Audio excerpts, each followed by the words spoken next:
Everyone, thank you for joining us. If you've got a screen open and you can see, or if you're just listening to audio, that's great. Thank you for joining us. We'll do our best to walk through the content so it'll be enjoyable even if you're just listening. We are recording this, so you can go to our YouTube page at Redox Bionutrients at your convenience. Pretty much all of our webinars and different videos, instructional things, product information, mixing, things like that are on that YouTube page. We're adding more content all the time. So you're welcome to check this out. This is another segment or webinar on this nut series that we've done. We did a whole split, whole rot. We've done a post-harvest and zinc webinar as well. This is focused on water penetration, salinity management in orchards. October 8th, we'll have soil health. We'll talk about soluble carbon, we'll talk about compost, talk about the benefits, ROI, and take a deeper dive into that subject. That'll be October 8th webinar, so look for that.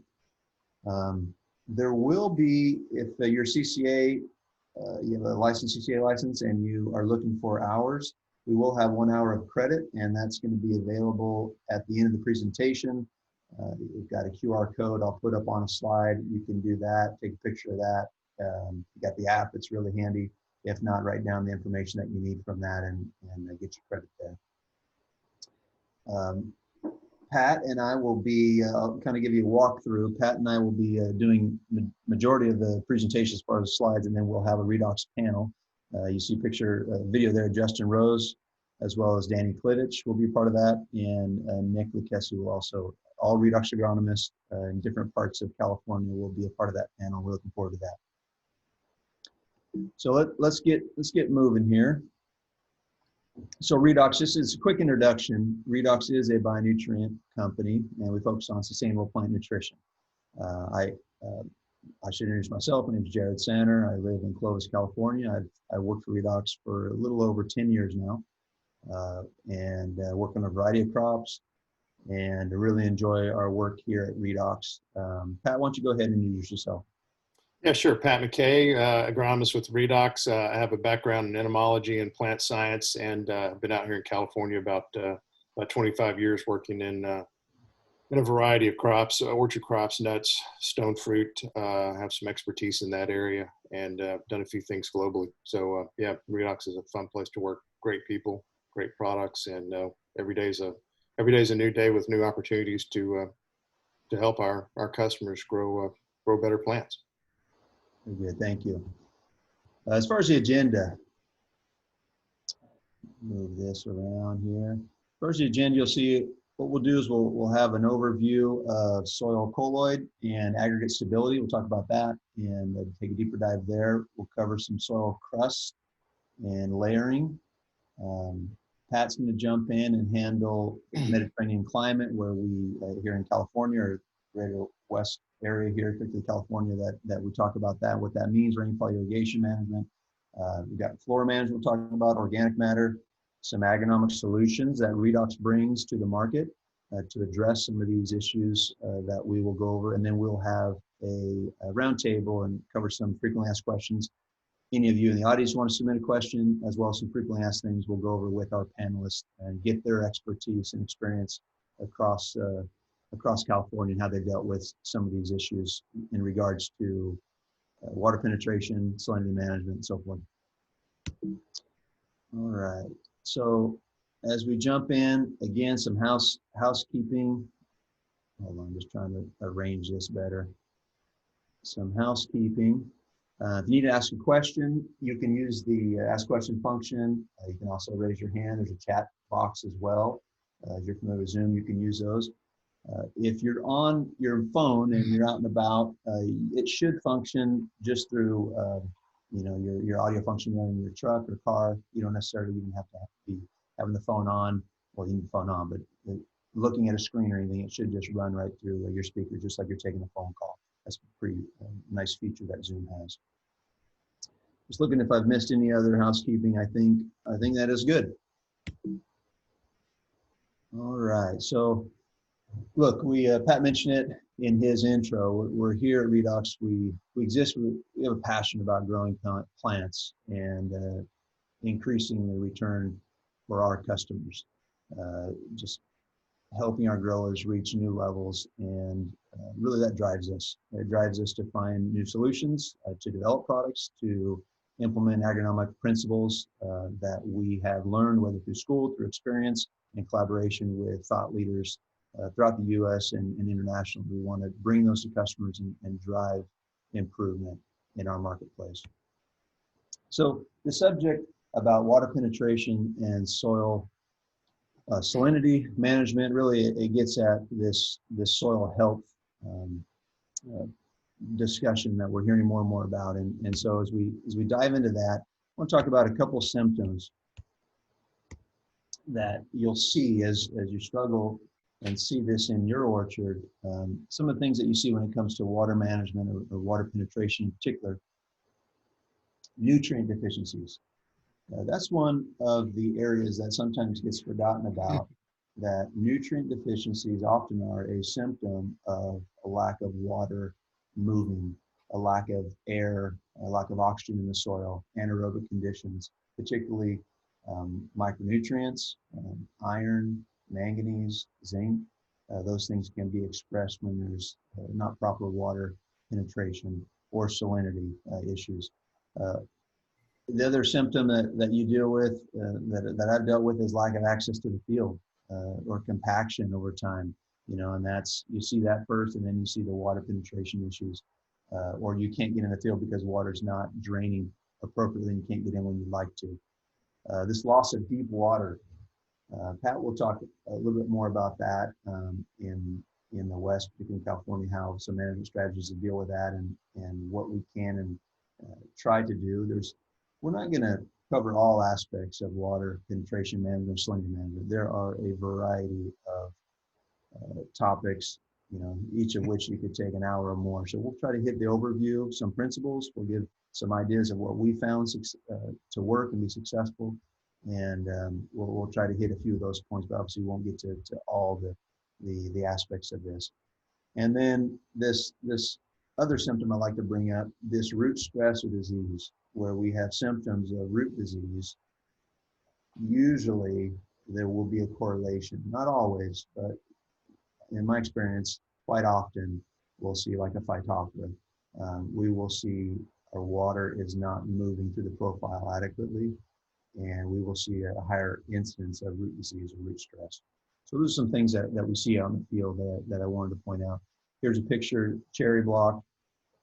You can see some late spring. You can see the trees are starting to push to some green tips there.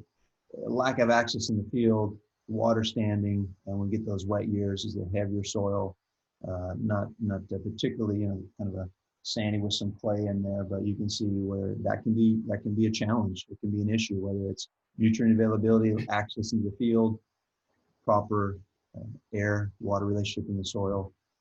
That's a challenge. Another one here is a walnut block here in the Fresno area.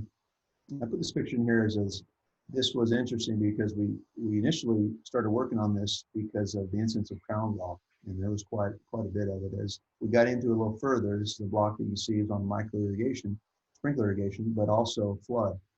And what we came to is we implemented a few different changes there, but the prevalence or the incidence of crown gall was quite severe. And what we came to is that we needed to get water moving better, adjust some irrigation practices, implement better root growth strategy, and be able to manage around this stress. Now that was in the orchard, but this would be a symptom that you see in some of your walnuts when water is not moving, particularly at lower depths, and that top surface of the top 6 inches, top foot stays too wet for too long. I put this a picture in. I know we're talking orchards. This is a vineyard, and it's kind of blasphemy, but you take a look at the cover here. This is obviously early spring. You see some push. This is a high mag soil where strategy has been to let some vegetative growth down the row. You can see even underneath the vine there, not particularly clean per se, but helping to try to have plant material, organic matter, helping the soil so you can address that through adding more organic matter, pushing that cover crop, those roots into the soil so you can get better water movement and action there. So just a picture there as we'll cover some of this later in the discussion today. When you think of soil health, when I think of it, when I think of water penetration, or if I've got salinity issues in the field, it's not one avenue that I can correct and think, okay, if I just do this, everything's going to go away. It is a multitude of things. Soil chemistry plays into it, biology does, and plant physiology. At the end of the day, we've got to it's got to be yield improving. We need to have an improved ROI here. So I always want to take those three things in consideration before we implement total change and change our practices. So this is double line drip, almond orchard here. I think it's a good illustration of a block that is producing fairly well. But what we're seeing, particularly at harvest, when we have windstorms, what we're seeing is a lot of tree mortality. And we're seeing more and more of this in the lower San Joaquin Valley. And the life of orchards is shortening. The productive we used to get longer, a few more years out of some of these orchards, and we're starting to have to because of loss of tree, loss of vigor, loss of yield, we're starting to have to turn them over and redevelop. If you look at the picture on the left, it's a good illustration of when you have dispersion in that top few inches of the root zone, where a loss of aggregate structure or soil structure after irrigation's been on for several hours, and you see a resistance or a layering of the soil, and you see that dryness in that probe, the picture on the left. See down the orchard there. I mean, the ponding's there. You can see that, not terrible, but you do see it. Obviously, there's a crop, trees are growing, but it's not perfect because you can see this collapse in that top few inches. And some of the reasons why, as you look into it, a couple of things I'd like to bring out. What's the real issue here? In this issue and across the board, we've got people on the line that farm in various soils, different water, and I want to just talk about this for a second. A couple of things that we like to jump into and look at. Is it my water causing this? What is it? So we've got well water and we have surface water. The chemistry of both those sources is quite different. Typically, your surface water is going to be a low EC, your ditch water, low EC, very clean. And that and certain soils can create, particularly how long that's been running as a water source, can create quite a bit of challenges. Now, on the opposite side is if I've got well water, usually that has more salt or more EC. What salts are there? Is it a high bicarbonate water? What is that doing to my aggregate and structure and soil chemistry? Typically, your water, the chemical makeup of the water, typically your soil will take on those characteristics over time. If you have the option to blend water, switch sources, obviously those are good strategies. We'll talk about that a little bit, but I just want to ask this question here. This is one of the first things we have to do. Number one, back up a few steps. Analyzing our irrigation methods, how long, how often, the frequency, pulse, all that. We're not going to get into that today, but that should be our first step. How am I irrigating? What's my irrigation pattern? Should I change that? That'd be the first thing. Second, let me look at my water and then my soil chemistry. Now, soil chemistry, is that the issue? First thing we want to look at usually is calcium, that calcium-magnesium ratio. There's a lot has been said about if I can get my soil to that 60 to 70% calcium in the base saturation, somewhere that 15 to 18% magnesium, 3 to 5% potassium and so on, try to get my sodium under 2%. Those sort of things will give us good structure in the soil. Generally, that's a good rule of thumb, but not everyone's soil is set up that's even achievable. So we have to figure out other means to chemically, with the water and with larger sense, how we're managing organic matter, how do we get this aggregate stability in that top profile and through that water can move freely. My timer here. So a couple of ways that we can improve this. Let me put these on the screen. So you can improve water penetration in a few different ways. Number one, you can increase the pore size or aggregate space in the soil. That's one goal, right? Or you can try to work on increasing the amount of soil pores. Every soil, whether it's a coarse soil or a fine soil or clay soil, that you have an opportunity to really expand pore size. And lastly, reduce the surface tension or increase the access of water to those pores. Some soils have crusting, or they have, you have a tight soil as it dries down on that surface. How do you reduce that surface tension so you can get water into the profile? I mentioned this soil cation imbalance. That's the number one thing we want to look at. That soil water or the soil solution, that is a driver of how well water moves in the profile. So typically your cation balance on that colloid will take on the characteristics that your irrigation water has. And this illustration would be here. I'd point that out, where you think of the clay platelet, there's negative charge, and yes, for your calcium, your potassium, your magnesium will adhere to and bind with and react with sodium as well. And so that's going to make up your aggregate stability, the way that those soil aggregates, how they bind together and react and form those pores, those micropores, micro and macro in the soil. The more soil that we can get to aggregates to bind together, we create even larger pores in the soil, and that will help move. You see they're negative charge, so things like chloride, things like sulfates, nitrates, those should move through the profile. If you're starting to see those climb in the soil, your soil samples, that tells you that water is not moving adequately through the profile. Those should drain, and I've seen situations where chloride in the water is quite high, but if we can keep the water moving through that profile, we can live with that. My light timer, my light switch there on timer, it went out on me. Hopefully I'm not too dark and you still see me. As you take a closer look into the root zone, take a look. I just want to use this as an illustration. You see sand, silt, and clay. The sizes of those particles are quite different. The coarser the ground, the more sandy the ground is, water will typically move. You can still have hard pan layers, but it will move down. You don't get a lot of lateral growth, and that would be an area of opportunity to improve that lateral water movement, even in light ground, all the way down to clay, which is very small, but a lot of exchange sites.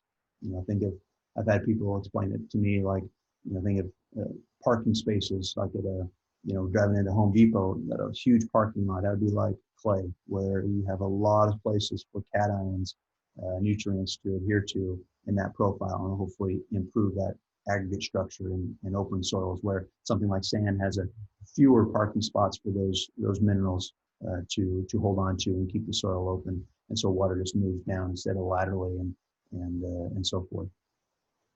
Again, I talked about this. Calcium is unique in its ability to hold soil particles apart. It's got two charges in that cation, so it will hold the soil apart, and that's where real gains can be happened by moving water, and we call that flocculated soil.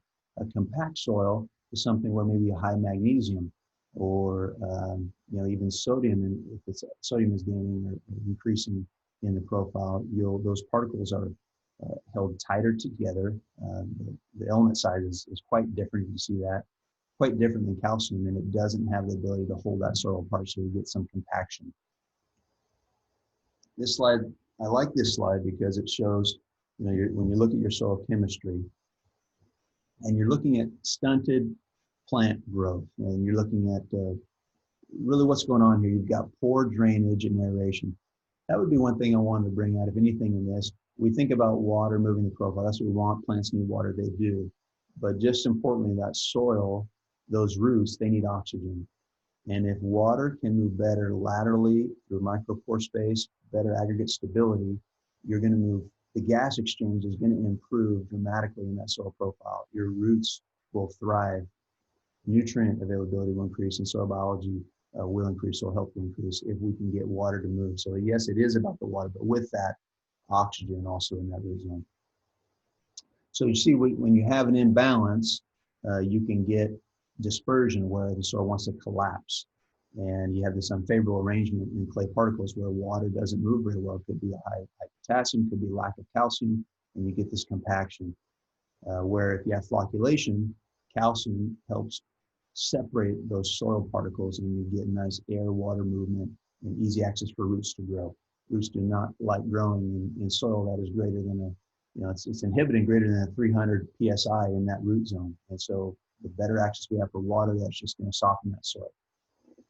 So these nutrient levels, this is a challenge. When our nutrient levels are off, our calcium to magnesium ratios in that soil solution, in that water, we have to look at what's the percentage of calcium, magnesium, sodium, magnesium, potassium, those major cations there, particularly sodium. When sodium in the solution, the soil solution, starts to be greater than say, potassium, our plants do suffer, and we'll start to see a deflocculation in the soil and a compaction when sodium can get out of whack because it doesn't have the ability to keep that soil separate.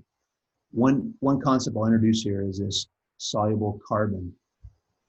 So soluble carbon helps in this process by improving, it's a byproduct of organic matter. It helps with improving soil biology. Pat will talk about that in a bit, but how that helps us in moving water, and it's quite remarkable as we keep that in the forefront in our strategy. A bit about salinity in EC. Now, EC is just a measurement of that electrical conductivity in the soil. The lower the EC in our irrigation water, that will tend to strip calcium in that top layer of the soil. It'll rob it from the colloid. And what you think, well, that's good and bad. You might have more available calcium to the root zone, free calcium. That's true for a time you would. But what happens is it pushes it lower in the profile, and then you get a breakdown. Remember that picture that I showed you of that soil in the top few inches? That breakdown or dispersion of that soil. That can happen with acid over time. It can happen with clean water.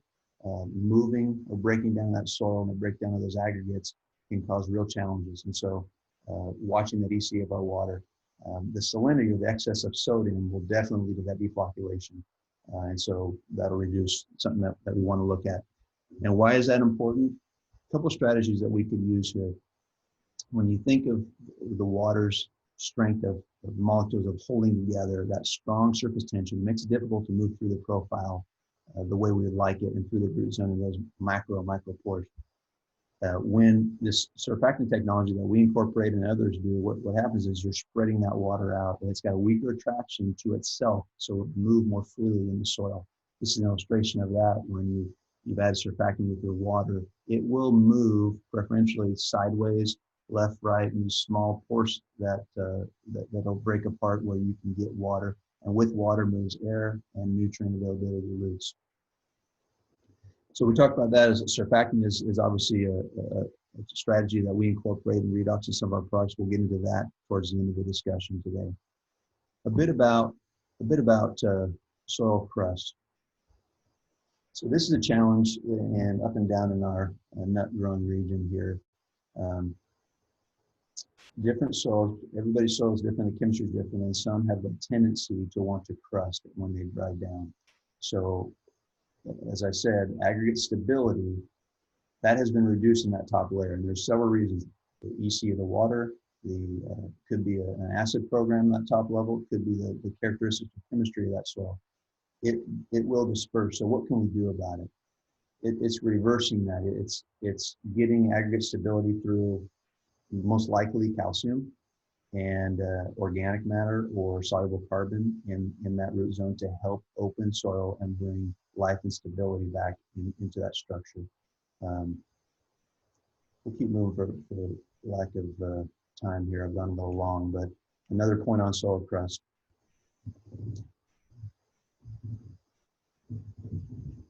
Our orchard floors are really clean in most cases. And with that, we have a lot of herbicide use, and also that can impact the organic matter, particularly in the top few inches of that soil. And when that does happen, when there's a breakdown or lack of health in that top few inches, there is crusting that can occur. And so that's that lack of penetration in those macro and micro pores. The water just can't get in, it's sealed off. It's usually a weak cement. It's not strong, something we can. We don't have the opportunity to till, light tillage in most of these crops that we're dealing with. So what can we do? We can look at our EC of our water. The low EC is going to make that worse. So we have high bicarbonates. That's going to react with calcium that's free in that top layer, and that will pull it off of our exchange sites, and then we're left with calcium carbonate in the soil, which doesn't do anything for us when it comes to soil tilt or soil aggregates and stability there. So you know, I bring these out. There's multiple things we can go into, but for the sake of time, we got to think about how is the water chemistry changing this stability? Why am I seeing this crusting? Typically, it's my water source. What can I do to address the EC and get the right types of salts and influence that top few inches of my soil so my crusting can decrease? And there is hope there, and you can make some changes with some management changes.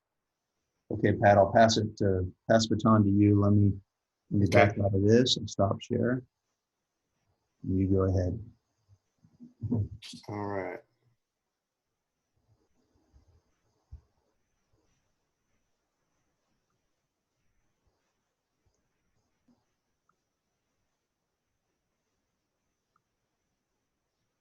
There we are. Everybody see that?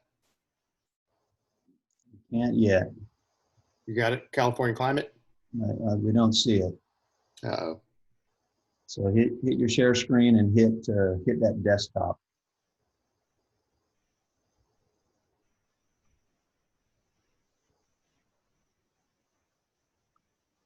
Share screen. I can do it on my side if you're having issues. Yeah. Let's see if this isn't it. There you go. Is that it? All right, guys. Sorry. Technical difficulty. Hey, so I'm going to cover a couple of things with you all. Well, three things actually. We're going to talk a little bit about climate and rainfall. We're also going to talk about orchard management opportunities there to influence your water movement, and then lastly, talk briefly. Run through some cartoons of drawings of soil biology. So the biggest thing I want to share is a lot of what I'm going to talk about we can't really change. Certainly the weather, the climate, we can't change. But knowing about it, knowing what limitations we have, helps us explore the opportunities we have to improve soil water movement and our plant production. So just a couple of things about California climate. Everyone knows we have a Mediterranean climate here. It's typified by hot, dry summers and mild, wet winters. There's a large diurnal temperature variation in all of the Mediterranean zones. So we have warm temperatures during the day, frequently hot temperatures, and then cool nighttime temperatures. So it makes it ideal for growing high-value crops with strong predictability in yields and quality. One of the things, though, that's happening is certainly our temperatures are changing. And the next two bullets I'm going to share with you all are from a journal article published in 2018 by University of California researchers up and down the state, taking a look at climate change in California as it affects California agriculture. So between 1975 and 2011, temperature changes in summer increased by 3.31 degrees Celsius, which is just under 6 degrees increase in Fahrenheit, 6-degree increase in summer temperatures, and winter minimum temperatures increased by 3.88 degrees Celsius, and that is just under 7 degrees. So we've seen a change just in that 30-year period that it certainly has a profound effect on our crop production. In addition, coupled with not only temperature, of course, we have to think about precipitation in California. Overall, California is drier now as compared to about 40 years ago, but especially in Southern California. However, the good news is for Northern California, where a lot of our production is, we're predicted to have more winter rains, but the overall effect of having lower Sierra Nevada snowfall will have a great impact on our reservoir capacity, not capacity, but actual storage. So recently, I thought, we talk about things in aggregate, but let's talk about what's going on recently in California climate and how that affects our production. We have warmer winters, so we end up with only a portion of our winter chill requirement for many of these perennial crops that require a dormant winter chill. And we have an earlier end to dormancy and resulting in earlier bloom development. So we're seeing frequently the bloom times of some of these crops is increasingly early in the year. And in addition, warmer summer temperatures. So we reach sometimes in late morning, we're reaching temperatures here in the Central Valley that we used to see, mid-afternoon, but we're reaching them by 11 o'clock. So this means that there's less time for plant function, photosynthesis, respiration, better water relations in our plants. And we also sometimes see a smaller harvest window. I know this year in particular, in the processing clean peach crop here in California, the harvest started and it moved very, very quickly through all the different classes of maturity in the clean peach cultivars. And in some ways, just absolutely unprecedented. It came to a very quick end across the state. Usually there's a big lag between, we'll say, Fresno and Yuba City. This year, that was not the case. And that smaller harvest window can oftentimes be exemplified in a shorter post-harvest life by some of our crops, and a decreased value. The crops just doesn't have the quality that secures that superior pricing for the growers. And the last point is delayed dormancy. So we are moving into those colder temperatures later and later. So we're not, again, getting the cooling across the winter that we would typically see. So lower winter precipitation results in going frequently into our spring bloom and then foliage push and we're in a soil water deficit already beginning of the year.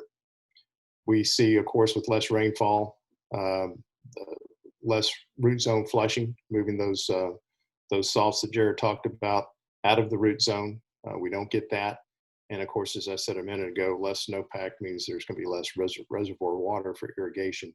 And I included this next point, just increased wildfires. We've seen that this year is the worst by far, but smoke damage to harvested crops is being investigated. I know at several different universities across the West Coast. And it's making for challenges for producing quality fruit crop. Light quality, as we talked about before the meeting before this webinar started, is a significant issue. Your photosynthetically active radiation, your PAR, is not being met in many cases. A lot of what we see is the sunlight's just not getting through. It's being reflected and refracted off of the smoke particles, debris that's actually suspended in the air, and you're just not getting that high quality light that the California Central Valley, California, the West Coast is known for. In addition, we've got worker hazards. It's hard enough to try to get pickers in, but then when you have these kind of conditions, it's nigh impossible. So moving from that into orchard management, I'm just kicking out some ideas to build on climate and some places, some things that growers can do to improve their lot. And it's more food for thought than anything. So one of the things that if my statement decreased winter rainfall is problematic is kind of is symptomatic. It's an obvious to all of us, but when you delve into that idea, what's really driving the case of decreased winter rainfall? So one of the things to think about is that as soil surfaces dry, the hydraulic conductivity, the actual movement, conduction of water through the soil decreases along with that drying. It becomes increasingly harder for water to move from the wet soil layers down to dry layers, and that photograph that Jared had of the soil probe typifies that. And one of the things also to think about is that as soils dry, their speed increases, and drying the surface dries to near relative humidity. So as you can think about in the summer, where our typical Central Valley relative humidity is low, that's how what your soil is going to be near. So anything we can do to keep that that soil surface from drying is going to help us. And soils, lastly, they essentially seal themselves against evaporative drying. All these processes make it harder and harder for us to reach those wet layers below a dry layer. So of course, the best thing to do is never develop that dry layer. Easier said than done. So another thing, as I was looking through some notes, I came across was we think a lot about stomatal activity in our crops through the season. I was reading some old class notes from Davis, and came across a really interesting paragraph.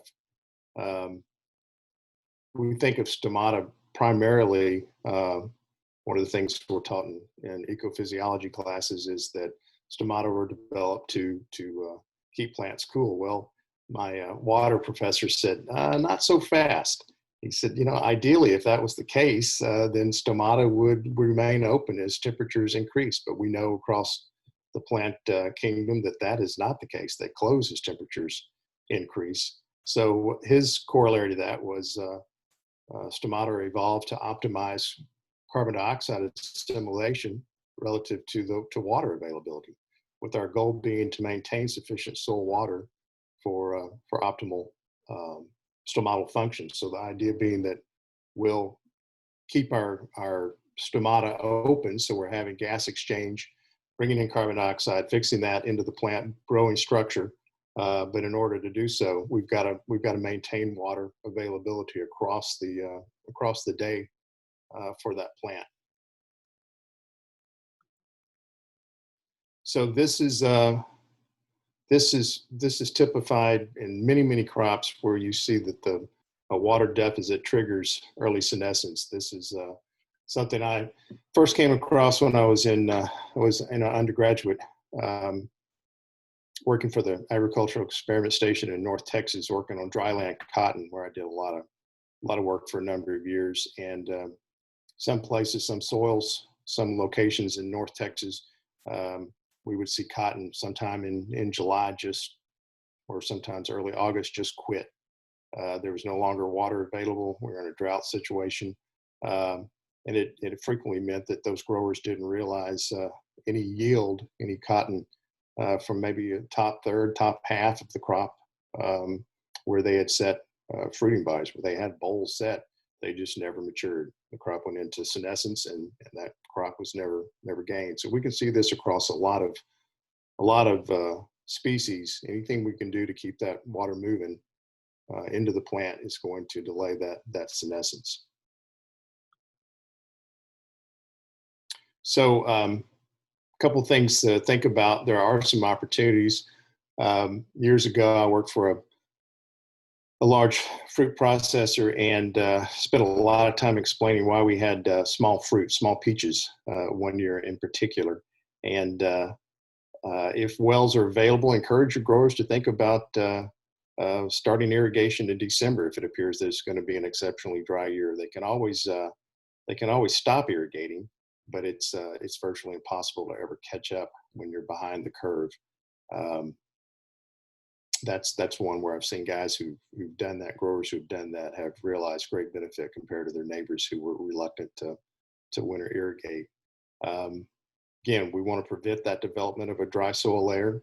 And one of the concepts I shared with bosses who were not biologically oriented was the idea of your soil being essentially a bowl. And one of the things you want to do is keep it full.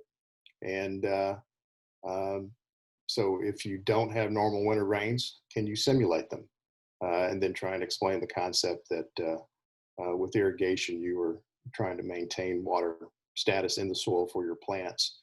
And you can't get there if you're far behind the curve as far as your water volume. Cover crops present a real opportunity for us to help develop pores that Jared talked about. Excuse me.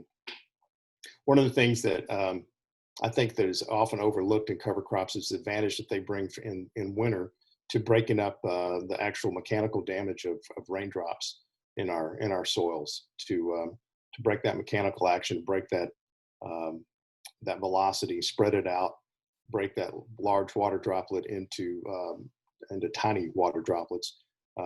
That's a huge plus if you can do that. Develop the pores that Jared talked about. Also, don't miss or underestimate the value that cover crops bring in shading the soil.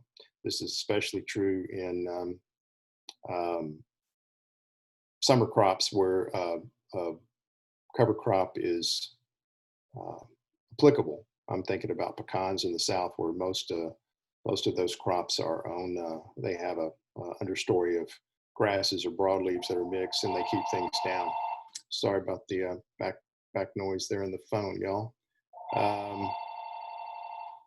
Last is cover crops. We want to think about a mix of grasses and broadleaves. We have opportunities to choose implements that best maintain or limit our losses of soil moisture. And I just put in two examples here. The airway aerator is one. It's in a vineyard, but it's applicable to think about how you might use something different than a disc. But to maintain your soil moisture, to reduce your soil compaction, I've done quite a bit of work looking at discs and orchards and how much compaction they actually cause, even under the best circumstances in an orchard situation.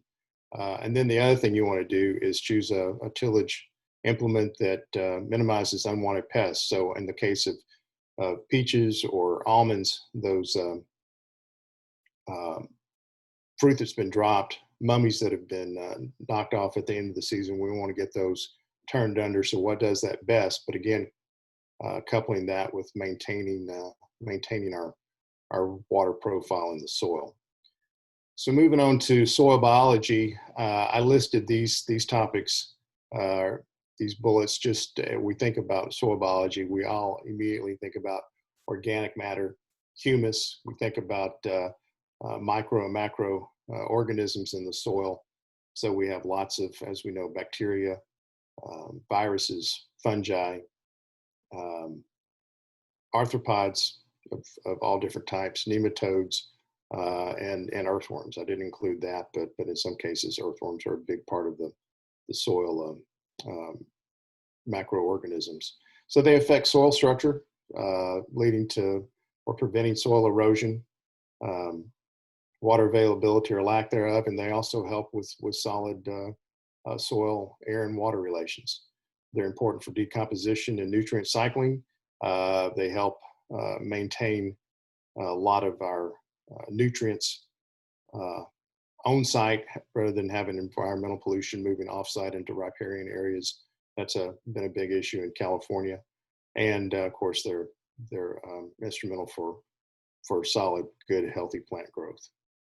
So just a couple of slides we'll go through here, drawings. When you have reduced soil biodiversity, you have results of poor soil structure.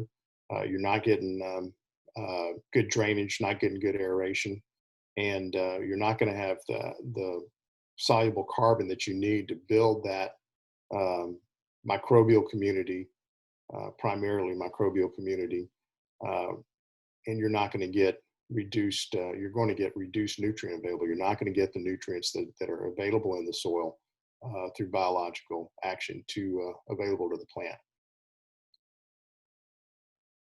So one of the things that redox products do is provide that soluble carbon to the soil so that you're going to grow your microorganisms and subsequently larger organisms in the soil so that they can work on the nutrition that's there and release it, resulting in improved soil structure. And again, topic of this conversation, getting really strong soil and air, soil, water, and air relations. But think about things in a vacuum. So I just offer these slides. Jared covered earlier is when you think about soil biology, also think about your soil chemistry. They go hand in hand. So where it's poor, there are some opportunities to improve it, to get the nutrition where it needs to be, and get the organic, get that carbon down there to the soil, the microbes, to help that soil improve.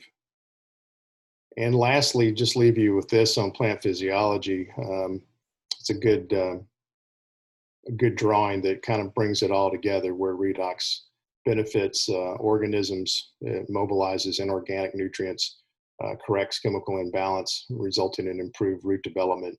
Got to remember, your roots are your plant's footing, and if you have a solid footing, you're going to get better above ground portion, resulting in solid growth and solid fruit development. So with that, Jared, I'll hand it back to you. Okay, great, Pat. You'll unshare. There you go, and I will bring this back up. Okay. All right, everybody see that?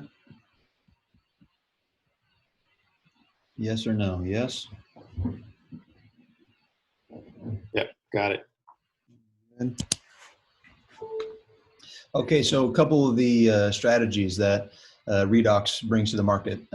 We've got some calcium sources, and I'll walk through some of those. Mainstay calcium is at 20%. It's also available in an organic form, organic version approved. If you need organic products, H85 will increase microbial diversity to 0015. It's a humic, fulvic, and long chain carbon product. And that's also available in an organic version if you need it. And Pentacal is a 10% calcium, also has soil surfactants in that product to help improve water penetration. So a little bit about those products. As we went through some of these topics, Pat, I'm just thinking, wow, there's an incredible amount to think about when you're trying to affect some change in water penetration, salinity management. It's not just one thing, there's several areas of management. We didn't even go over some of the deep tillage that you could do, down if possible in between the rows if needed, once, every few years if needed. I mean, there's that. There's an incredible amount of things that we could offer that we've seen that are out there as appropriate, but implementing through the irrigation, through your fertility program, some changes over time, and never just a quick fix. These things, we've seen some changes. So a little bit about Pentacal. What does it do? It's a great product for moving water. So 10% calcium, you'll improve that micropore structure, and it will help improve that air-water relationship in the soil by delivering calcium in that root zone. And then you get, because of the surfactant, the way it's able to move through the profile, you can deposit calcium there and help open and build soil structure over the long run. Mainstay calcium, similar but different. The way the calcium is encapsulated and protected from unwanted interactions and unwanted reactions, similar to Pentacal, but it does have 20%, so twice as much calcium. It does not have the soil surfactant chemistry that Pentacal does. It does have some surfactants, not the same one. So we use them in combination, or if calcium is really lacking in the soil profile, this would be one that we use to drive calcium nutrition in the plant and roots, as well as opening soils and building soil structure in your field. Again, it's available in organic, same analysis. What is H85? H85 is 15% potassium. It's 42% of humic acid, and they also have fulvic and long chain carbon. So why are we talking about this when it comes to soil structure? That biology, the byproducts of those glues, those polysaccharides, those beneficial compounds that are left behind by the living, breathing, dying, the excrement of all this biology, it provides that tilt. The stability of soil aggregates is so key in our soils to improving water penetration, and biology will help us get there. H85 is a great source to help nutrient availability for sure, particularly our phosphorus, potassium, as well as micronutrients, but improving the environment for soil biology is key. Again, available in an organic form. So a couple things here. This was done in California. This is done in Almond down, this is Kern County. And looking at Pentacal solution, performing against solution grade gypsum. So we know gypsum is definitely a nice tool that's used in the industry, has been for a long time. I get a question a lot, well, why should I pivot from gypsum? And I always say, well, if it's working, if things are going the way you want, then maybe there isn't any reason to do it. Just keep doing it if it's working. But we're finding more and more situations, more blocks we go to, more farms where it's not getting the results, and for a variety of reasons. And we don't have time to go into all the different mechanics of why gypsum may not be the right choice, but you can think of Pentacal as an opportunity to replace that or to complement your program. So what we did is we compared it, gypsum to Pentacal, and we started the first irrigation. We repeated every 45 days. I'll give you the rates here. Again, this is multiple sites. This is aggregate information I'll put together to see the differences in soil penetration, or the softness of the soil and how water is moving. We measure that by a penetrometer, and I'll show you those readings here. So what were the rates? The first application was done at a half gallon of Pentacal, and then we followed that with 2 quart applications. The solution grade gypsum was 3 milliequivalents during each irrigation, and for the entire season ended up being about 1,400 pounds of gypsum. All right, so what they see in the field. Again, this is example, this is not the field, but it gives you an example of what we're trying to improve there. What do we see? So if you look at this green, you look at this blue bar across the top, it's 300 PSI. Remember I said earlier, that's the level that soil scientists tell us that when a soil has tension greater than 300 PSI, it's difficult for roots to thrive, to push through. They start to struggle. In the dark red, we see the composite gypsum, all the different blocks that were treated, what the rate on that soil penetrometer, what was the reading. We see that there.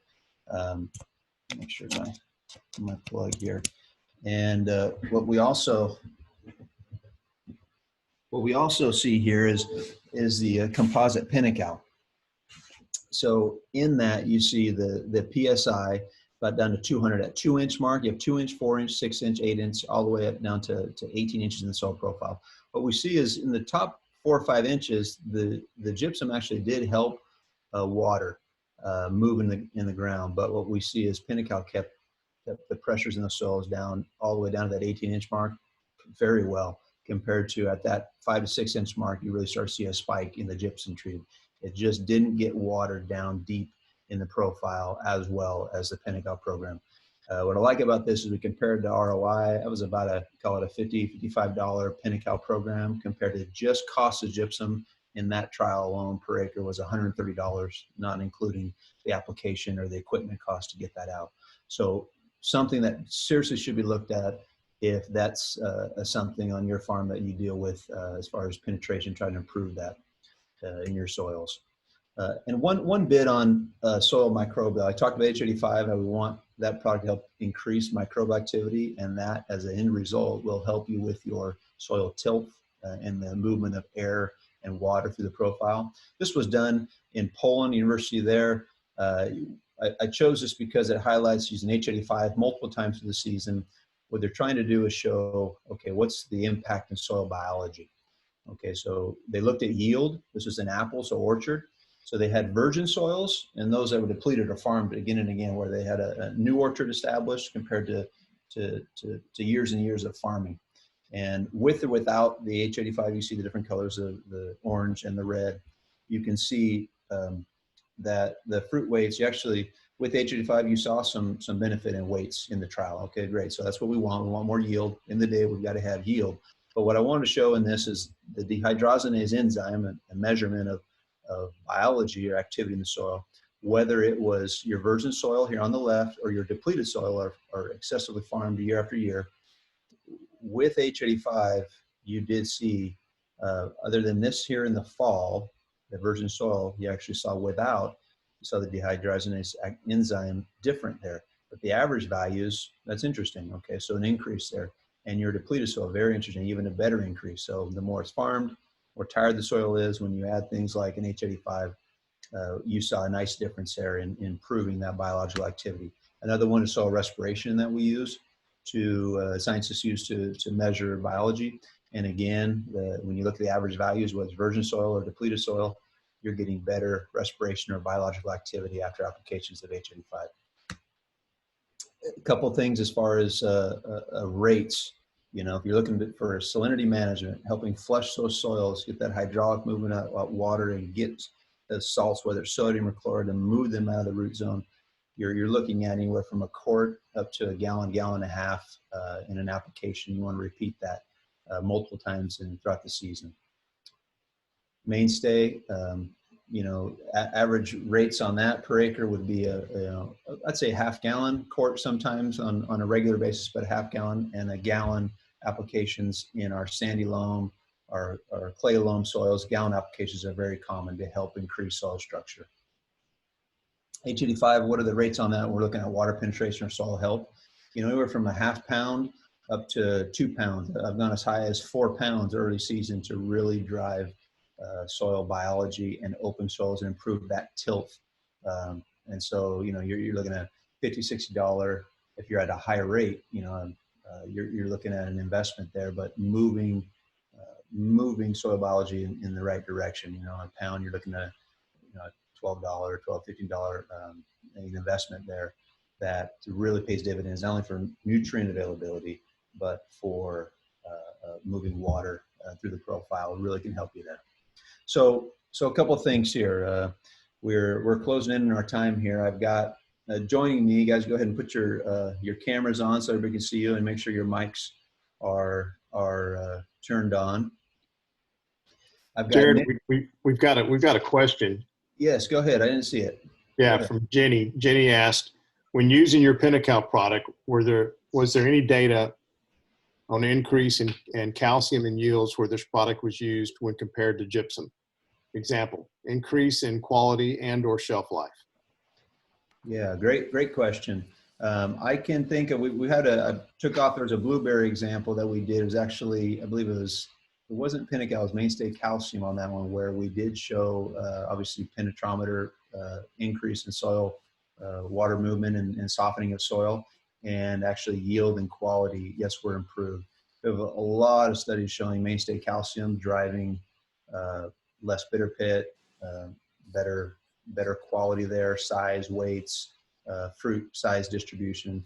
We do quite a bit. On that almond study that I shared there, no, there wasn't any yield data taken. That was just strictly looking at soil dynamics and penetration. So yes and no. I don't know, Pat, did I answer that all right? Would you add anything to that? I think you're spot on. Yep. It's exactly how I would have handled it. It's a great question. I would add on that that we, on strawberries out on the coast, we see Pentacal when it comes into the program. We see consistent improvements in fruit quality, which is a huge metric on strawberries is very responsive to inputs. So we see that. Thank you, over gyp. Danny. That's excellent. Yeah, it's a great question because really, yeah, we want water to move, we want open soils, but we better see that in yield and quality, right? So that's what it's worth doing. So yeah, great question, and definitely we see that as we get on the program and then implement it. So very good. So I've invited our other redox agronomists here in California to have a panel discussion. So any other questions that you have? I haven't paid attention to the chat, but I've got a couple here I want to throw to the panel that we get a lot, and whether in meetings that we do up and down the state or through webinars like this. A couple things I want to throw to the panel. I got a couple questions here. What about late season? So we're right, late season, fall application or timing for most of these crops are coming off. Where do you see, have you used Pentacal Mainstay in late season?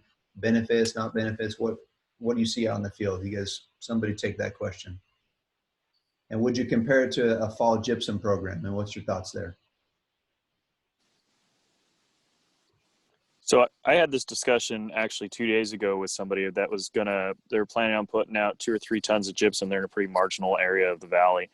And, you know, comparing that input cost and what have you to a Pentacal application, the reason we put out gyp in the fall is because we need the rain to take it into the ground and try and push some salts down. So that's really why we're spreading gyp at that point. Whereas doing something in season through our irrigation, if that's possible, I think makes a lot of sense. Or we could also put Pentacal in our herbicide spray if we wanted more full coverage or something like that, if we had some fall herbicide sprays. So that was kind of maybe reassigning some of that budget dollar to in-season applications to really boost up our ability to move water in season. Yeah, when you said something, it reminded me that where I've seen gains for, say, a fall gypsum program where you could implement something like Pentacal or mainstay calcium instead, we'll see some gains in those fall programs. You see that early season, yeah, your April, May, you feel like you made some gains there. But when we get around to June and July, if we're not doing something, particularly we can't rest on merits of gypsum in the fall to help us out during June and July. It just, that's asking too much. I think there's actually a lot of work done here in California at the UC level, farm extension, that's true. You just can't, you're asking too much. So allocating some of that budget, and if you're saying in season, I think is smart with liquid sources, something like a Pentacal or mainstay on our front, or H85 can help you there. What about handling these materials? We get that one a lot. You know, how do they mix? How do they inject? You know, anything you guys would add on that? Take Pentacal or mainstay calcium. Yeah, Jared, I'd say just 2 weeks ago, started working with a new grower, and they applied Pentacal and H85 over the top on berms and some almonds, applying it through their herbicide sprayer. And I asked the sprayer who mixed everything, I said, any issues? I mean, completely new products, and you follow the directions, any problems? None whatsoever. They were really surprised how easily it handled. So real positive. Yeah. And going on that note, just follow the directions are right on the label, and they're pretty clear.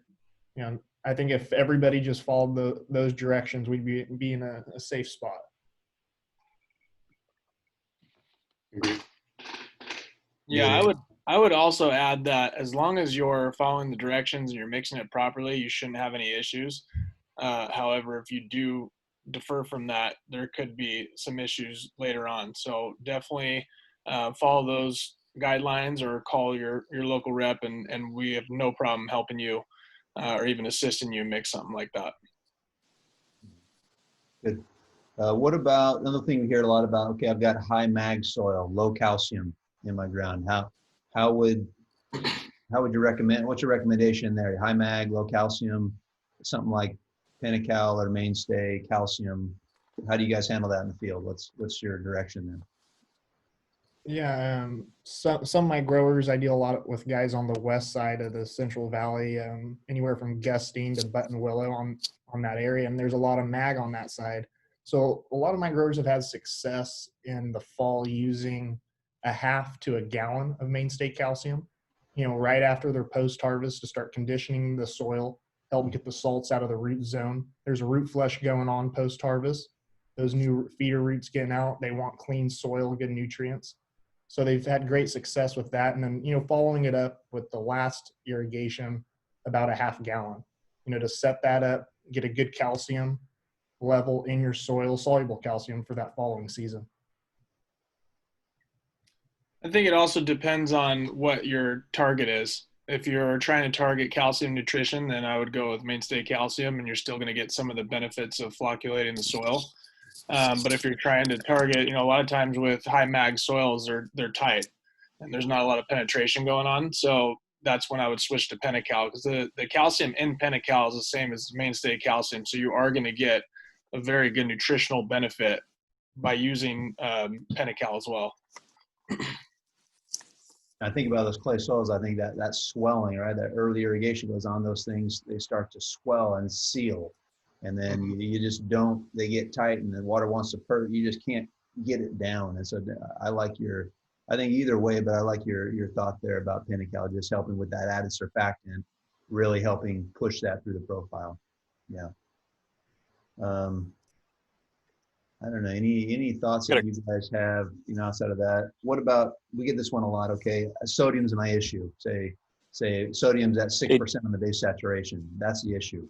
And you got trees out there. What's your thought, or what's your strategy there when you're just dealing with high sodium in the field?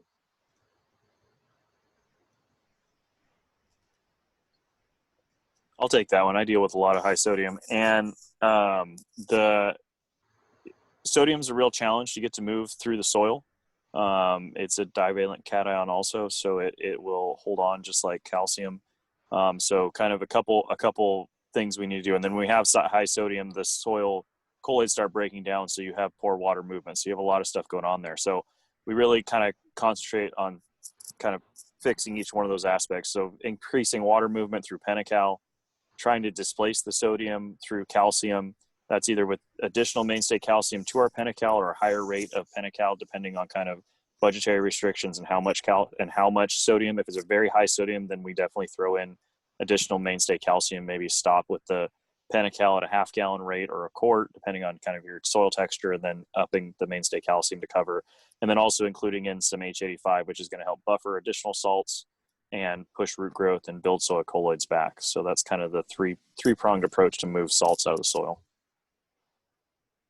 Yeah, that's good. Covers Yeah, quite a bit. depending on your situation, I've had guys use if they're on solid set, they'll use tag along and mix Pentacal with H85 and just spray it right down on the berm. So it's a little more condensed and it's right targeting that root zone. And like what Danny said, you're using that Pentacal H85 to help leach those salts and rebuild the soil. Seen some good I results would agree with with you that. guys. If it's high sodium, I want to make sure H85 is a part of that program just to help buffer salts. And then, Pentacal mainstay, that could be in a strategy. What about, we hear this Jared, a we got a lot. question. Yeah, go ahead. Jared, we got a question on the Q&A. It says, how long does it take approximately for calcium in your products to release and become available to plants, timing it with cell division stage? Who wants to take it? So I'll take it if nobody else does, but go ahead. Go ahead. Go ahead. Yeah, okay, I'll take it. So the calcium that's in both mainstay calcium and Pentacal, we have built that product so that the calcium is immediately available once it goes in the soil and is pH independent.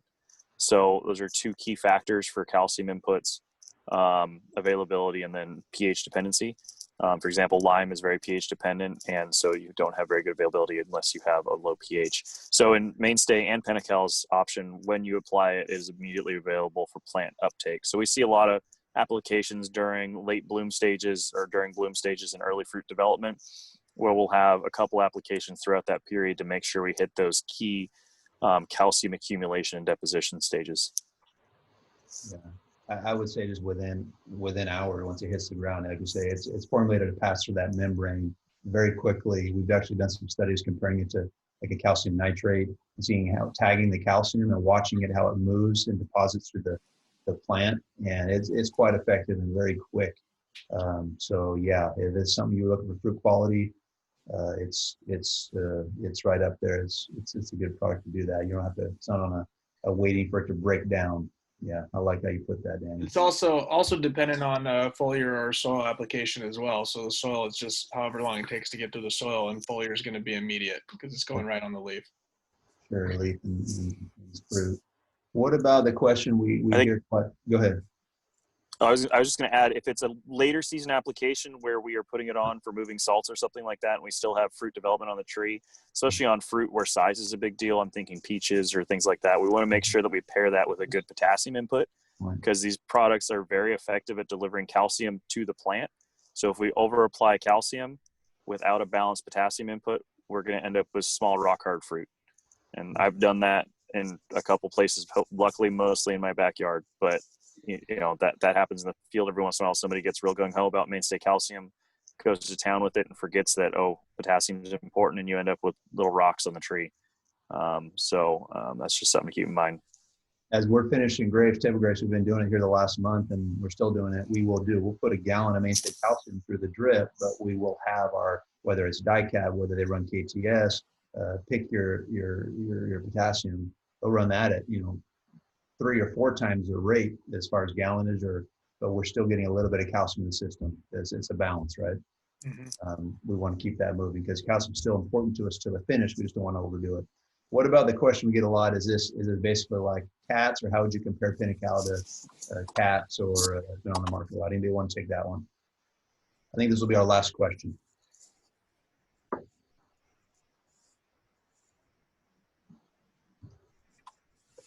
I'll take it if nobody else is going to jump on. Go for it. We have a lot of places. So cats is our chemistry on this one, but CATS is functioning, or the goal of CATS when applied is to move that calcium magnesium ratio within the water to a point where we have 2-to-1 calcium to water. It's also that thiosults coming along with it has a lot of elemental sulfur in it. So if we need sulfate or we need sulfur, it's a great product. So we're talking low EC, low sulfate situations where maybe we have some free lime in the soil. That's where CATS is going to outshine Mainstay or Pentacal. Now, in a lot of situations, we have very high EC water or very high sulfate or bicarbonate or some other issue in our soil, and that's a place where calcium thiosulfate is not going to perform to its best abilities, and Mainstay Calcium or Pentacal is going to be a much better fit, because Pentacal is not relying on ion ratios to change how our water moves within our soil. It's relying on physically changing the surface tension of the water through our surfactant technologies that are in there. So it's going to be independent of our water EC. It's good.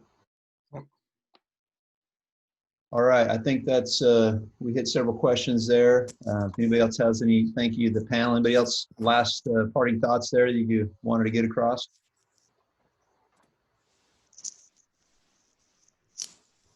Okay, well, thank you guys for your contribution. Pat, thank you.